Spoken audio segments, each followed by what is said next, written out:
নমস্কার, আপনারা দেখছেন আজকের কারেন্ট অ্যাফেয়ার্স। আমরা আজ ডিসকাস করব 8ই ডিসেম্বরের যে কারেন্ট অ্যাফেয়ার্সের প্রশ্নগুলি রয়েছে আমাদের কাছে, সেই প্রশ্নগুলো নিয়ে। এবং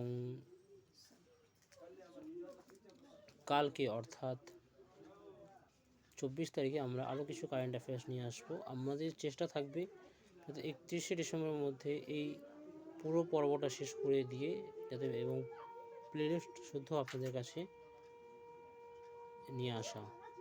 তো চলুন শুরু করা যাক আজকের ভিডিওটি। ভালো লাগলে অবশ্যই আপনারা ভিডিওটি লাইক করতে ভুলবেন না, চ্যানেলটি সাবস্ক্রাইব করতে ভুলবেন না এবং অবশ্যই করে শেয়ার করবেন।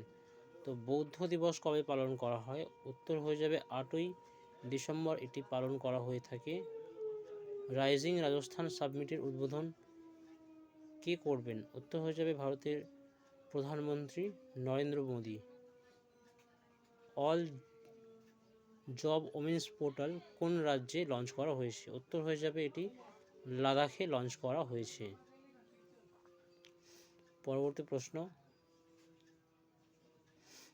অনূর্ধ্ব 17 ও অনূর্ধ্ব 19 ভারতীয় মহিলা ফুটবল দলের কোচ কে হয়েছেন? উত্তর হয়ে যাবে জকিম আলেকজান্ডার সান। জকিম আলেকজান্ডার সান তিনি কোচ হয়েছেন।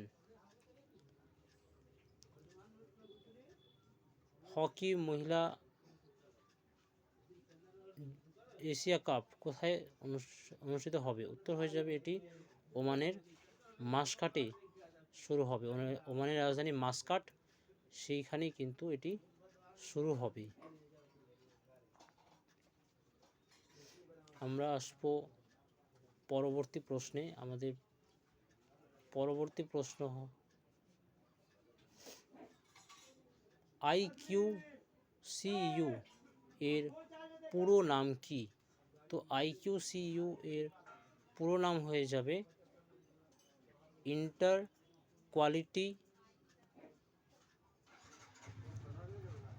কন্ট্রোল ইউনিট, এটি হয়ে যাবে তার পুরো নাম। উপহার দূত ক্যাম্পেইন কোন রাজ্যে লঞ্চ করা হয়েছে? উত্তর হয়ে যাবে এটি ছত্তিশগড়ে লঞ্চ করা হয়েছে। নটরে ডেম একটি ঐতিহাসিক গির্জা, এটি কোন দেশে অবস্থিত? উত্তর হয়ে যাবে এটি ফ্রান্সে অবস্থিত। এটি বর্তমানে আম জনতার জন্য এটি খুলে দেওয়া হয়েছে।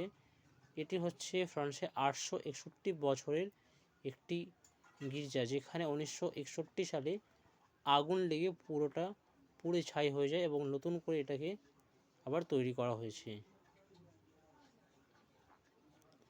তো আমরা দেখব পরের প্রশ্ন, PM ই-বিদ্যা চ্যানেল কে লঞ্চ করেছেন? ভারতের শিক্ষামন্ত্রী ধর্মেন্দ্র প্রধান তিনি এটি লঞ্চ করেছেন।